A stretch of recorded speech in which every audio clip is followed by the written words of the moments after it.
Tā, puiši meitenes, nu redziet, kā es tiku titulu lapā. Un rekā mani nosauca, ka es esmu sektants, protestants. Jo, ko es pateicu, pravoslavnie etaņi hrišķaņi. Pateicu šitam puisim vēl, protams, rekur, ka viņš ir ģebil. Nu, un reko viņš uztaisīja. Tagad pa manīm reku ir mana seja, 13 minūšu garš video, Biblija Sevodņa, vot, 4,8 tūkstoši skatījumu nedēļu atpakaļ. Tā kā, nu, puišu meitenes es ietrinos. Nu, kļuvu par YouTube zvaigzni.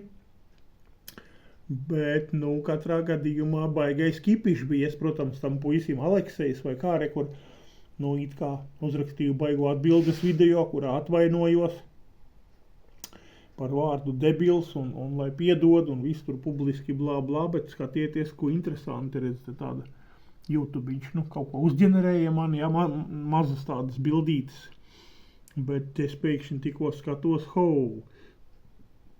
mana seja, tā kā es ar savu seju nevienā citā kanālā vēl nekur neesmu ticis, bet pirmo reizi un vot šitajā kanālā Biblija Sevodņa. Tā kā pa manīm uztaisīja rullīti, ka es esmu sektants, protestants un sliktais. Jo es pateicu, ka pareizticīgie iet uz elli, ka tie nav kristieši.